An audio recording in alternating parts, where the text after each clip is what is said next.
محترم حاضرین جمعہ، ہر قسم کی حمد و ثنا، بڑائی اور بزرگی، تعریف و ستائش صرف اور صرف اللہ وحدہ لا شریک کے لیے لائق، جو ہمارا خالق ہے، مالک ہے، رازق ہے، مربی و پالنہار ہے، شافی ہے، قادر مطلق ہے اور مختار کل ہے۔ لا تعداد انگنت درود و سلام نازل ہو تمام انبیاء کرام علیہم الصلاۃ والسلام، خصوصاً آخری نبی جناب محمد الرسول اللہ صلی اللہ علیہ وآلہ وسلم پر۔ بہت مختصر مگر ضروری حمد و صلوات کے بعد اب ہم اس آیت کریمہ پر جو جس کی خطبہ حاجہ کے بعد تلاوت کرنے کی اللہ نے مجھے سعادت نصیب فرمائی اور آپ سامعین کو اس کی سماعت کی توفیق بخشی، اس کی روشنی میں چند گزارشات آپ کے گوش گزار کرتے ہیں۔ عنوان ہے عظمت والدین، اور میں نے جو آیت کریمہ تلاوت کی ہے آپ کے سامنے، یہ سورہ نحل کی آیت ہے۔ علماء کرام کی ایک بڑی تعداد میں دیکھ رہا ہوں کہ الحمدللہ حاضرین میں ہے، ان کو تشویش ہو رہی ہوگی، لیکن انشاءاللہ عنوان کا کوئی گوشہ تشنا نہیں رہے گا، صرف آپ کی توجہ درکار ہے، آپ کی توجہ مطلوب ہے۔ تو یہ سورہ نحل کی آیت نمبر 90 نمبر کی آیت میں نے پڑھی، اور یہ آیت قرآن کی سب سے جامع آیت ہے بقول عبداللہ ابن مسعود رضی اللہ تعالی عنہ۔ اس آیت کے تعلق سے تاریخ میں ایک واقعہ بھی ملتا ہے کہ مسلمانوں کے دو قافلے رات کی تاریکی میں ایک صحرا میں ملے۔ ایک قافلے میں حضرت عمر فاروق رضی اللہ تعالی عنہ اور دوسرے قافلے میں حضرت عبداللہ ابن مسعود رضی اللہ تعالی عنہ۔ حضرت عمر رضی اللہ تعالی عنہ نے کہا، یہ قافلہ نظر آتا ہے کن لوگوں کا ہے؟ کیا یہ مسلمان ہیں؟ تو آپ نے ایک ساتھی سے کہا، قم فسأل، تم کھڑے ہو کہ ان سے پوچھو کہ یہ کون ہے۔ بتایا گیا کہ یہ مسلمانوں کا قافلہ ہے۔ تو حضرت عمر رضی اللہ تعالیٰ عنہ نے کہا، پھر قم فسأل، تم کھڑے ہو اور ان سے پوچھو، دریافت کرو، ایو آیت اجمع فی القرآن، کہ قرآن کے اندر سب سے جامع آیت کون سی ہے؟ یعنی جو دریا در کوزہ کا مصداق ہو معنوی اعتبار سے، جس کے اندر یعنی جس کے معنی کے اندر سمندر کسی گہرائی پائی جائے، ایسی آیت کون سی ہے؟ سوال کرنے والے نے سوال کیا۔ اب اس قافلے میں سناٹا ہے۔ عبداللہ ابن مسعود رضی اللہ تعالیٰ عنہ نے کہا کہ اپنے ساتھ شاگرد سے، قم فاجب، کھڑے ہو اور ان کو جواب دے کہ ان اللہ یأمر بالعدل والاحسان وایتاء ذی القربى الی آخر الآیہ۔ یہ آیت ہے۔ حضرت عمر رضی اللہ تعالیٰ عنہ نے پھر اپنے ساتھی سے کہا کہ قم فسأل، کھڑے ہو اور ان سے دریافت کرو کہ ایو آیت اخوف فی القرآن، کے کون سی آیت ہے قرآن میں جو سب سے زیادہ ڈرانے والی ہے، دلوں کو دہلا دینے والی آیت۔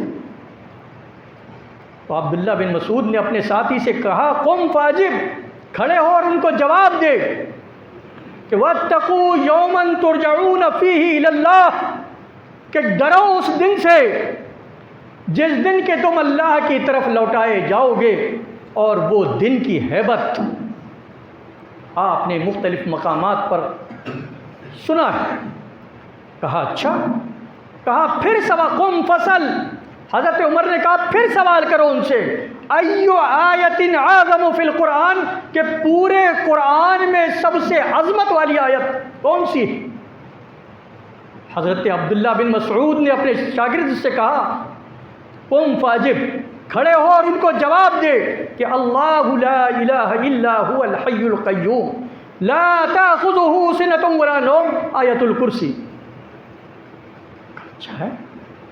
پھر حضرت عمر نے سوال کیا، اپنے ساتھی سے کہا کہ ان سے دریافت کرو کہ ایو آیت ارجا فی القرآن، کہ قرآن کے اندر سب سے زیادہ امید دلانے والی آیت کون سی؟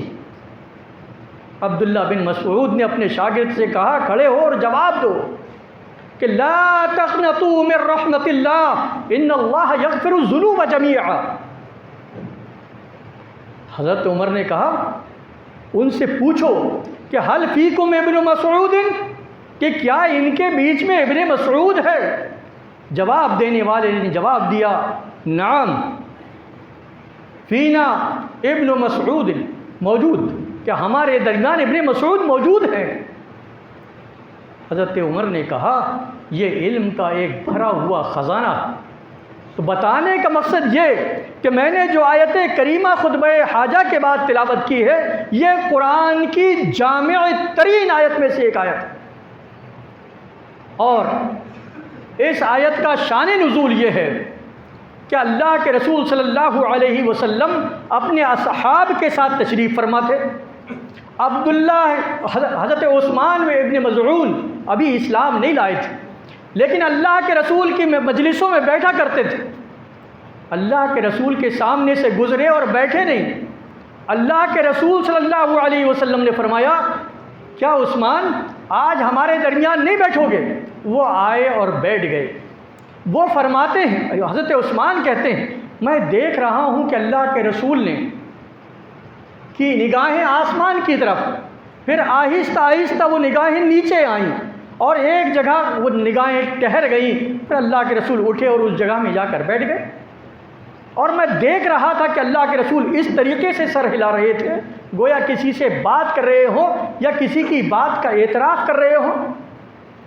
کچھ دیر کے بعد اللہ کے رسول پھر اپنی نشست میں آ کے بیٹھ گئے۔ انہوں نے کہا اللہ کے رسول آج خلاف عادت آپ ایسا کر رہے تھے؟ کہا ہاں، جبرائیل آئے تھے اور انہوں نے مجھے قرآن کی ایک آیت دی ہے۔ تو کہا کیا دیا ہے؟ تو اللہ کے رسول نے یہ آیت پڑھی ان اللہ یأمر بالعدل والاحسان وایتاء ذی القربى وینہی عن الفحشاء والمنکر والبغی۔ یہ آیت کا شان نزول ہے، اور اس آیت کریمہ کی جامعیت کے پیش نظر جس کے اندر سارے اوامر اور نواہی کو بیان کر دیا گیا ہے، اس آیت کی جامعیت کے پیش نظر ہی حضرت عمر بن عبدالعزیز رحمۃ اللہ علیہ نے تمام خطبہ کو خط لکھ کر یہ حکم دیا تھا کہ اس آیت کو خطبہ جمعہ میں داخل کیا جائے، اور ہر خطبہ جمعہ کے اندر اس آیت کو لوگوں کو بتایا جائے۔ وہ عربی داں تھے، عربی جانتے تھے، سمجھتے تھے۔ تب سے یہ آیت دوسرے خطبے میں یہ آیت پڑھی جاتی ہے ان اللہ یامر بالعدل والاحسان۔ تو اب آئیے اس آیت کے ایک ایک لفظ پر غور کیجیے۔ ان اللہ یامر بالعدل والاحسان، کہ اللہ تعالیٰ حکم دیتا ہے تم کو عدل کا اور احسان کا۔ اب یہ عدل کیا ہے، یہ احسان کیا ہے؟ میں موجودہ دور کے ایک بہت بڑے فتنے سے آگاہ کر رہا ہوں میں تمہیں، اور اپنے عنوان پر ہی ہوں میں اس وقت۔ وہ یہ کہ آج ہم اور آپ دیکھ رہے ہیں کہ لوگ من مانی تفسیر کر رہے ہیں، جو چاہے قرآن کی آیت پڑھتے ہیں اور اپنی رائے سے اس کی تفسیر کرتے ہیں، بھول جاتے ہیں کہ اللہ کے رسول نے فرمایا ہے من فسر القرآن برائیہ فلیتبوأ مقعدہ من النار۔ تو کیا ہر کس و ناکس کی تفسیر بالرائے کو ہم قبول کر لیں گے؟ ہماری سیدھی سادی عوام، لا علم عوام مان بھی لیتی۔ اللہ کے بندو، تفسیر کے درجات ہیں۔ اگر تم نے اس بات کو میری اپنے ضبط ذہن کر لیا، ذہن نشی کر لیا، تو انجینئر جیسے غلیظ آدمی کے فتنے میں کبھی مبتلا نہیں ہوگے۔ مفسرین کرام کا متفقہ فیصلہ ہے، اجماعی فیصلہ ہے کہ قرآن مقدس کی تفسیر کے درجات ہے، اور سب سے پہلا درجہ، سب سے اعلیٰ قسم کی قرآن کی تفسیر وہ ہوگی جو قرآن کی ایک آیت کی تفسیر قرآن کی کسی دوسری آیت سے ہو جائے، کیونکہ قرآن کی کسی آیت میں اجمال ہوتا ہے، دوسری آیت اس کی تفصیل کر دیتی ہے، تو یہ سب سے اچھی تفسیر ہے، جسے کہتے ہیں تفسیر القرآن بکلام الرحمن۔ دوسرے درجے کی تفسیر یہ ہے کہ تفسیر القرآن باقوال رسول اللہ صلی اللہ علیہ وسلم، کہ قرآن کی تفسیر وہ کی جائے جو پیارے رسول صلی اللہ علیہ وسلم نے کی۔ تیسرے درجے کی تفسیر تفسیر القرآن باقوال الصحابہ رضی اللہ تعالیٰ عنہم اجمعین۔ یہ درجے ہیں تفسیر کے، اس کے بعد جو ان سے قریب ہے تابعین وغیرہ، یہ تفسیر۔ اب آئیے میں آپ کو تفسیر کے سب سے اعلیٰ درجے کی تفسیر میں تمہارے سامنے کرنے لگا ہوں، اور وہ یہ کہ یہاں پر یہ سورہ نحل کی 90 نمبر کی آیت ہے کہ اللہ تم کو حکم دیتا ہے کہ تم عدل کرو۔ عدل کیا ہے؟ ان سب سے بڑا انصاف یہ ہے کہ جیسے اللہ نے ہمیں پیدا کیا، جو ہمارا رزق رساں ہے، جو ہمیں روزی مہیا کرتا ہے، جو ہمارا مربی و پالن ہار ہے، صرف اور صرف اسی کی عبادت کی جائے، یہ ہے عدل۔ تو در حقیقت اس آیت کریمہ کے اندر توحید عبادت کی دعوت ہے، اور حضرت ابن عباس تیسرے نمبر کی درجے کی تفسیر کیا بتایا تھا میں نے؟ وہ تفسیر جو صحابہ کے قول کے ذریعے ہو۔ تو ابن عباس رضی اللہ تعالیٰ عنہ کا قول اس آیت کی تفسیر میں دیکھی، وہ فرماتے ہیں یہاں عدل سے مراد کلمہ طیبہ لا الہ الا اللہ، کہ اللہ کے علاوہ کوئی معبود حقیقی نہیں، یہ ہے عدل۔ تو یہاں پر اللہ رب العالمین نے پہلے ہم کو حکم دیا ہے اپنی عبادت کرنے کا، توحید عبادت کا، اور اس کے بعد والاحسان، اور احسان کرنے کا۔ اب آئیے آپ قرآن کی تفسیر کسی اور آیت میں دیکھتے ہیں ہم، جو تفسیر کا پہلا درجہ ہے، سب سے اعلیٰ درجہ۔ تو اسی سورہ، یہ تقریباً 16ویں نمبر کی سورہ ہے، میرا حافظہ خطا اس وقت نہ کر رہا ہو تو اس کے معنی بعد جو سورہ ہے، سورہ بنی اسرائیل ہے 17ویں نمبر کی، اس کے 23ویں نمبر کی آیت دیکھیے آپ، پورا رکوع ہے وَقَضَىٰ رَبُّكَ أَلَّا تَعْبُدُوا إِلَّا إِيَّاهُ وَبِالْوَالِدَيْنِ إِحْسَانًا۔ یہ پورا رکوع، یہ آیت کی تفسیر یہ آیت کر رہی ہے بنی اسرائیل کی۔ کیا فرمایا؟ وَقَضَىٰ رَبُّكَ، تمہارے رب نے یہ حتمی فیصلہ کر دیا ہے۔ یہاں قضا سے مراد، قضا کا معنی ہے ہمارا، اللہ نے تمہیں حکم دیا ہے۔ کس بات؟ وہاں پر بھی اللہ تمہیں حکم کر رہا تھا، یہاں بھی اللہ نے حکم دیا، کس بات کا؟ اللہ تعبدوا الا ایہ، تم صرف اور صرف اللہ کی عبادت کرو، اس کے علاوہ کسی اور کی نہیں۔ عدل کا معنی طے ہو گیا۔ وَقَضَىٰ رَبُّكَ أَلَّا تَعْبُدُوا إِلَّا إِيَّاهُ وَبِالْوَالِدَيْنِ إِحْسَانًا، اور ماں باپ کے ساتھ حسن سلوک کرو۔ آئیے اس آیت کریمہ کے اندر ایک بات ہمیں غور کرنی۔ تو معلوم ہوا کہ یہاں جو اللہ نے حکم دیا ہے عدل کا، وہ ہے توحید، کہ اللہ کے علاوہ کسی کو اپنا خالق و مالک و رازق و مربی و پالن ہار نہ مانا جائے، اور معبود حقیقی صرف اور صرف اللہ رب العالمین کو تسلیم کیا جائے، اور وبالوالدین احسانا، اور والدین کے ساتھ حسن سلوک کیا جائے، اچھا برتاؤ کیا جائے۔ بات غور کرنے کی یہ ہے کہ اللہ رب العالمین توحید عبادت کا ذکر کر رہا ہے، اور اس کے معنی بعد اس کے متصل ماں اور باپ کے ساتھ حسن سلوک کرنے ماں اور باپ کے ساتھ حسن برتاؤ کرنے، ان کی خدمت کرنے کا حکم دے رہا ہے، آخر ربط کیا ہے؟ ماں کی عظمت، والدین کی عظمت کے لیے، ان کے مقام اور مرتبے کے لیے، ان کے حقوق کو واضح کرنے کے لیے صرف اتنا ہی کافی ہے کہ اللہ نے ماں کے ساتھ حسن سلوک کو اپنی عبادت کے ساتھ ذکر فرما دیا۔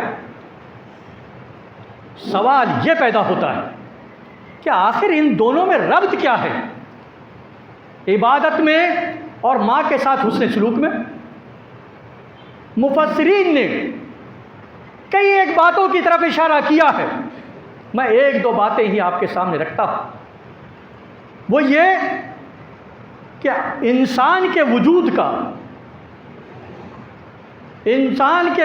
کا حقیقی سبب اللہ رب العالمین ہے، انسان کا حقیقی خالق یہ اللہ رب العالمین ہے، اور اس بات سے کسی کو انکار نہیں ہے۔ قرآن میں آتا ہے کہ مشرکین سے بھی، کفار سے بھی اگر آپ پوچھیں کہ من خلقکم، تمہیں کس نے پیدا کیا ہے، تو لیقولن اللہ، تو وہ یہی کہیں گے کہ اللہ نے۔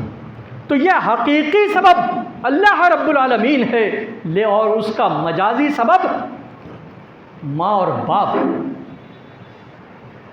کیونکہ اللہ رب العالمین نے انسان کو کسی میدان میں یا کسی گھر میں ویسے ہی آسمان سے نہیں اتار دیا، بلکہ اس کا سبب ماں کو بنایا، اور کہیں نہ کہیں اس میں حصے داری باپ کی بھی ڈال دی۔ تو ایک حقیقی سبب ہے انسان کے وجود کا، ایک مجازی سبب ہے انسان کے وجود کا، اور یہ وجہ ہے کہ اللہ رب العالمین نے اپنی عبادت کے ساتھ ماں اور باپ کے ساتھ حسن سلوک کا ذکر کیا۔ اور تفصیل میں جانا چاہیں تو آپ دیکھیے سورہ لقمان پر غور کیجیے، سورہ لقمان کی آیت پر، کہ حضرت لقمان علیہ السلام کے تعلق سے آتا ہے وَإِذْ قَالَ لُقْمَانُ لِابْنِهِ وَهُوَ يَعِظُهُ، کہ جب حضرت لقمان علیہ السلام نے کہا اپنے بیٹے سے نصیحت کرتے ہوئے، کیا کہا؟ لا تشرک باللہ ان الشرک لظلم عظیم، کہ اے میرے بیٹے تو اللہ کے ساتھ کسی کو شریک نہ کرنا۔ یہ کون کہہ رہا ہے؟ حضرت لقمان کہہ رہے ہیں یہ بات اپنے بیٹے کو نصیحت کرتے ہوئے، یہ قرآن کے اندر سورہ لقمان میں موجود ہے۔ کیا ہوا اس کے بعد؟ لقمان کی 13 نمبر کی آیت ہے۔ تو جب لقمان نے یہ بتایا اپنے بیٹے کو کہ تمہارے اوپر اللہ کا یہ حق ہے، تو اللہ تعالیٰ کی غیرت دیکھیے کہ فوراً یہ 13 نمبر کی آیت 14ویں نمبر کی آیت میں اللہ تعالیٰ نے حکم فرما دیا کہ وَوَصَّيْنَا الْإِنسَانَ بِوَالِدَيْهِ حَمَلَتْهُ أُمُّهُ وَهْنًا عَلَى وَهْنٍ، کہ تمہارا رب، اللہ کہتا ہے ہم حکم کرتے ہیں کہ والدین کے ساتھ حسن سلوک کرو، اچھا برتاؤ کرو، ان کی خدمت کرو، ان کو خوش رکھو۔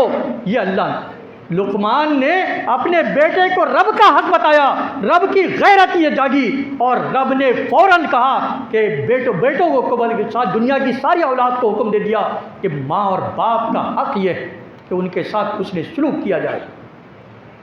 ایک وجہ تو یہ ہے۔ تیسری بات یہ کہ اللہ رب العالمین کے ہمارے اوپر بے شمار انعامات ہیں۔ وَإِن تَعُدُّوا نِعْمَةَ اللَّهِ لَا تُحْصُوهَا، وہ انگنت اس کے انعامات ہیں ہمارے اوپر، اس کی نعمتیں ہیں، اور نعمتیں دے کے وہ احسان نہیں جتاتا، احسان نہیں گناتا، اور احسان کرتے ہوئے انعامات دیتے ہوئے اکتاتا بھی نہیں، کبھی نہیں اکتاتا اللہ۔ اور ایسے ہی ماں ہے ماں، یہ عنوان کا بسا اوقات جذباتی ہو کر میں اس عنوان پر بول نہیں پاتا ہوں۔ کیا مقام ہے ماں کا! اللہ اپنے بندوں پر احسان اور انعام کرتے ہوئے تھکتا نہیں، اور تم نے دیکھے ہوگے ہر بچے کو اس کا تجربہ اور مشاہدہ ہوگا کہ ماں بھی اپنے بچوں پر احسان کرتے ہوئے، ان پر انعامات کرتے ہوئے کبھی تھکتی نہیں۔ سوال پیدا ہوتا ہے کہ ماں کے ساتھ حسن سلوک کیوں کیا جائے، ماں کے ساتھ حسن برتاؤ کیوں کیا جائے؟ میرے بھائی اور دوستو، اللہ رب العالمین نے فرما دیا، اس لیے سورہ احقاف کی آیت ہے تقریباً غالباً، وَوَصَّيْنَا الْإِنسَانَ بِوَالِدَيْهِ إِحْسَانًا حَمَلَتْهُ أُمُّهُ كُرْحًا وَوَضَعَتْهُ كُرْحًا وَحَمْلُهُ وَفِصَالُهُ 30 شهرًا، کہ ہم نے انسانوں کو وصیت حکم دیا ہے کیا کہ اپنے والدین کے ساتھ حسن سلوک کرو۔ کیوں حسن سلوک کریں ہم؟ اور ابھی یہاں ٹھہر جائیں ہم، ایک بات کی طرف میں تمہاری توجہ دلانا چاہتا ہوں میرے بھائی اور دوستو، تمہاری توجہ درکار ہے، تمہاری توجہ مبذول ہے، شاید کہ یہ نکتہ تمہارے دماغوں میں بیٹھ جائے اور ماں باپ کی نافرمان اولاد کی آج ہی اصلاح ہو جائے۔ اللہ نے کیا کہا کہ ماں نے تمہیں اپنے پیٹ میں رکھا، درد ذہنی برداشت کیا، وقت ولادت کی تکلیف، رضاعت کا مسئلہ، دودھ پلا، یہ برداشت کیا، تو یہ تو اتنا بڑا ماں کا حق ہے کہ کبھی آپ یہ ڈنڈے کو ایک سا اس طریقے سے آدھا گھنٹہ رکھ دیں، ہاتھ شل ہو جائے، بیکار ہو جائے گا ہاتھ۔ 9 مہینے تک ایک سی پوزیشن میں جس ماں نے رکھا ہو اس پر احسان کرنا، یہ احسن البیان میں اس کی تفسیر میں لکھا ہے صلاح الدین یوسف صاحب نے کہ احسان تو یہ ہوتا ہے کہ ایک مزدور نے مزدوری کیا، 300 روپے اس کی مزدوری ہے، آپ نے وہ 300 روپیہ اس کو دے دیا، یہ تو اس کی مزدوری ہو گئی، اب ایکسٹرا آپ 10-20 روپیہ جو دیں گے وہ احسان ہے۔ تو ماں نے تو آپ کی وہ خدمت کی، وہ تکالیف آپ کے لیے برداشت کی، اس پر احسان کیسا؟ ہمارے ریشے میں ریشے کے اندر اس کا احسان ہے، ہمارے خون کے ہر قطرے میں اس کا احسان ہے، اس کے بدل ہم دے دیں بڑی بات نہیں۔ تو رب نے یہ نہیں کہا کہ اس نے جو تمہاری خدمتیں کی ہیں تم اس کا بدلہ دے دو، بلکہ رب کیا کہہ رہا ہے؟ وَقَضَىٰ رَبُّكَ أَلَّا تَعْبُدُوا إِلَّا إِيَّاهُ وَبِالْوَالِدَيْنِ إِحْسَانًا، تم احسان کرو، اس سے بھی بڑا تو کیسے ممکن ہے؟ یہ اس کو سمجھنے کے لیے ہم دماغ بھی اللہ سے ہی مانگتے ہیں، یہ حق ہے ماں کا۔ اب آئیے، اب یہ احسان کرنے کی جہاں تک بات ہے تو اللہ نے قرآن میں بیان کر دیا کہ ہم اس کے ساتھ حسن سلوک کیوں کریں۔ فرمایا وَوَصَّيْنَا الْإِنسَانَ بِوَالِدَيْهِ إِحْسَانًا، کہ ہم نے انسان کو یہ حکم دیا ہے کہ اپنے ماں باپ کے ساتھ حسن سلوک کرے۔ اور حملتہ امہ کرہا، بڑی تکلیف اور پریشانی میں اس نے تمہیں 9 مہینے اپنے پیٹ میں رکھا ہے، 9 ماہ مسلسل۔ اور مسئلہ تو یہ ہے میرے بھائی اور ماں،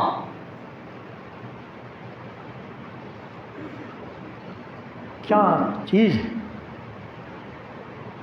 کہ 9 مہینے رکھی، تقریباً 3 کلو 3.5 کلو کا بچہ ہوتا ہے پیدائش کے وقت، اتنا وزن، اور اس پر تکلیف بھی نہیں، ناپسندیدگی بھی نہیں، بیزارگی بھی نہیں، خوشی خوشی۔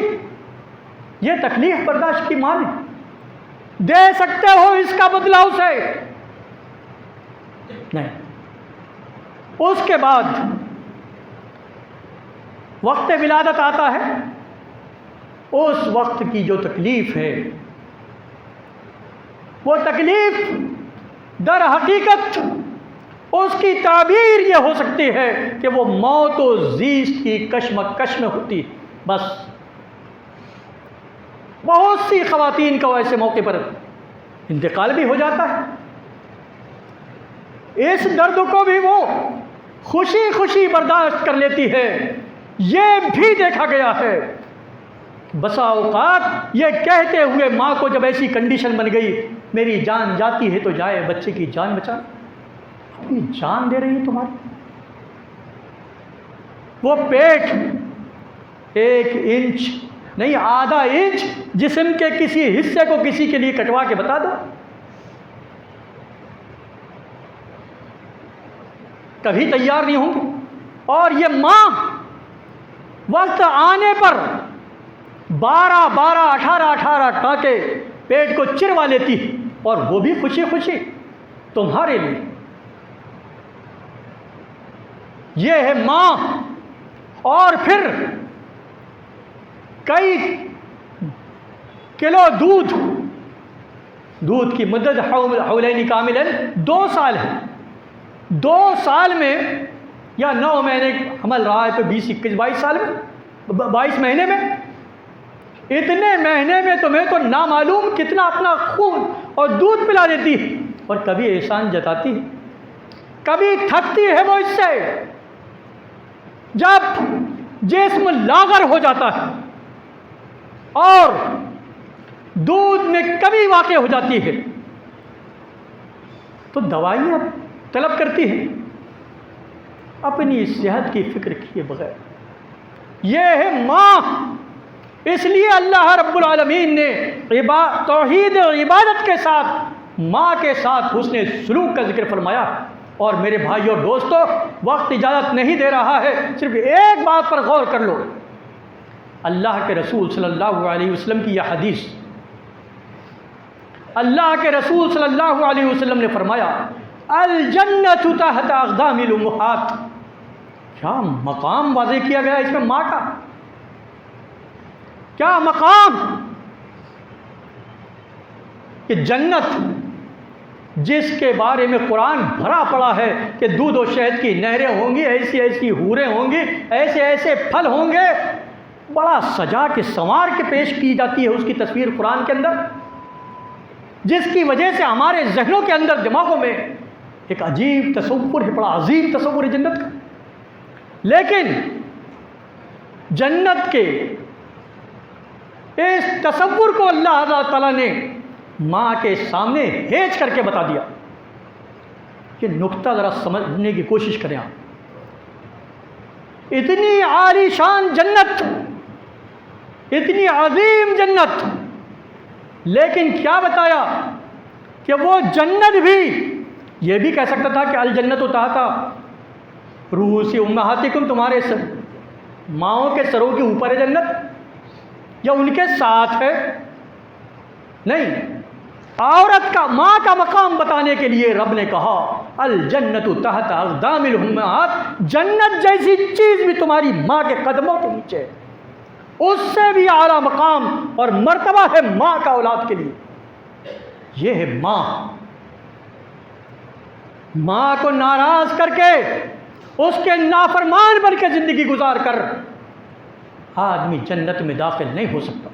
ایک اور حدیث اللہ کے رسول صلی اللہ علیہ وسلم کی، اللہ کے رسول صلی اللہ علیہ وسلم کے پاس راوی بیان کرتے ہیں کہ جا رجل الی النبی صلی اللہ علیہ وسلم، ایک آدمی اللہ کے رسول کے پاس آیا، وقال، اور کہا ما حق الوالدین علی ولدہما، کہ ماں باپ کا بیٹے پر کیا حق ہے، بیٹے پر ماں اور باپ کا حق کیا ہے؟ بڑا عجیب سوال ہے۔ اللہ کے رسول صلی اللہ علیہ وسلم نے پورے حقوق نہیں گنائے، بلکہ آپ نے ایسا لفظ اس کو بولا کہ اس سے اچھا لفظ ماں اور باپ کے حقوق کو بتانے کے لیے ہو نہیں سکتا۔ فرمایا وقال نبی صلی اللہ علیہ وسلم، اللہ کے رسول صلی اللہ علیہ وسلم نے فرمایا الجنت ہما جنتک و نارک،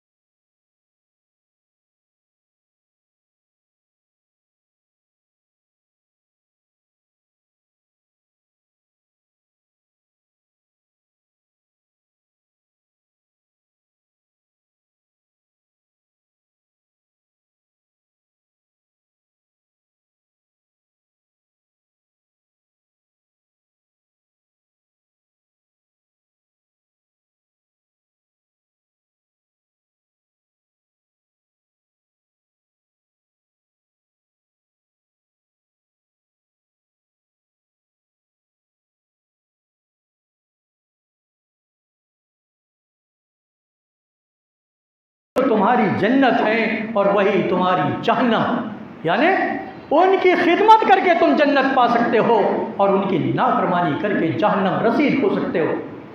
یعنی جنت میں جانے کے لیے ماں کے ساتھ حسن سلوک، حسن برتاؤ کو اللہ کے رسول صلی اللہ علیہ وسلم نے شرط قرار دیا۔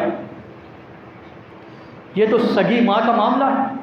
ان بدبختوں کو، بد نصیبوں کو، اور یہ لفظ میں نے استعمال کر دیا ممبر پر بدبخت، ورنہ واللہ العظیم ماں اور باپ کے نافرمانوں کے لیے یہ لفظ بھی ناکافی۔ اللہ کے رسول صلی اللہ علیہ وسلم کی سگی ماں کا تو پہلے ہی انتقال ہو گیا۔ دائی حلیمہ یہ آپ کی رضائی ماں تھی۔ دائی حلیمہ آئیں تو اللہ کے رسول صلی اللہ علیہ وسلم کے جسم پر اوپر ایک چادر تھا، نیچے بچھا دیا اور کہا امی بیٹھیے۔ یہ خدمت، یہ سلوک، یہ برتاؤ ماں کے ساتھ ہوا کرتا تھا۔ اب آپ کو ایک بہت ہی مختصر سی ایک بات بتا کے بات کو ختم کرتا ہوں۔ وہ جو آیات کی تفسیر ہے انشاءاللہ کسی بنی اسرائیل کو کسی اور موقع پر۔ تاریخ میں ایک واقعہ لکھا ہے کہ ایک آدمی مطاف میں اپنی بوڑھی ماں کو اپنی پشت پر لادے ہوئے طواف کر رہا، اور اس بیچ حضرت عبداللہ ابن عمر رضی اللہ تعالیٰ عنہ پر اس کی نگاہ پڑ گئی۔ کہا صحابی رسول ہیں عبداللہ ابن عمر، کہا اے عبداللہ ابن عمر، آپ نے یہ جو منظر دیکھا ہے، کیا میں نے اپنی ماں کا حق ادا کر دیا؟ عبداللہ بن عمر نے کہا اور تو دور کی بات ہے، اس نے منو دودھ جو تجھ کو پلا دیا اس کا بھی حق ادا نہیں ہوا۔ کیسے خدمت کی جائے؟ ایک حدیث اللہ کے رسول کی سنی۔ ایک آدمی اللہ کے رسول کے پاس آیا، کہا اللہ کے رسول میں جہاد میں جانا چاہتا ہوں۔ جہاد فی سبیل اللہ کا مقام آپ جانتے ہیں۔ اللہ کے رسول نے فرمایا حل من عندک کیا تمہارے پاس ماں ہے؟ کہا ہاں۔ کہا الزمھا، تم ماں کے ساتھ لازم ملزوم ہو جاؤ، چمٹ جاؤ، یہی تمہارے لیے جہاد بھی فی سبیل اللہ ہوگا، یہی تمہارے لیے جنت میں داخلے کا سبب ہوگا۔ یہ ہے ماں۔ آج بدبخت ماں کی نافرمانی کرتے ہیں، ان کا دل دکھاتے ہیں، ان کے سامنے اونچی آواز میں بات کرتے ہیں۔ ارے اس کے احترام کے لیے تو رب کہتا ہے وَاخْفِضْ لَهُمَا جَنَاحَ الذُّلِّ، اس کے سامنے اونچی آواز میں بھی بات نہ کرو، اپنے پہلو اس کے سامنے جھکائے رکھو۔ وَلَا تَقُلْ لَهُمَا اُفٍّ، ان کو اف تک نہ کہو۔ ایسا کوئی لفظ تمہاری زبان سے ماں کے لیے نہ نکلے جو ماں کی ناراضگی کا سبب ہو۔ ماں کا بڑا اونچا مقام ہے۔ اللہ رب العالمین ہم تمام مسلمانوں کی جن کے والدین زندہ ہیں ان کی خدمت کرنے، ان کے ساتھ حسن سلوک کرنے، ان کے ساتھ حسن برتاؤ کرنے کی ہمیں توفیق عطا فرمائے، آمین۔ اور جن کے والدین اس دنیا میں اب نہیں رہے، یہی ہوتا ہے میرے بھائی اور دوست، والدین جب تک ہوتے ہم قدر نہیں کرتے، ان کے چلے جانے کے بعد چاہ کر بھی کچھ نہیں کر سکتے سوائے اس کے کہ جو رب نے فرمایا قرآن میں سورہ ابراہیم کے اندر، ربنا اغفر لی ولوالدی وللمؤمنین یوم یقوم الحساب، کہ ہم اب ان کے لیے مغفرت کی دعائیں کریں، ان کے لیے ہم صدقہ جاریہ بن جائیں۔ وآخر دعوانا الحمدللہ رب العالمین۔ بارک اللہ لنا ولکم فی القرآن المجید ونفعنا وإیاکم بالآیات والذکر الحکیم، انہ تعالی جواد کریم ملک الرؤوف الرحیم۔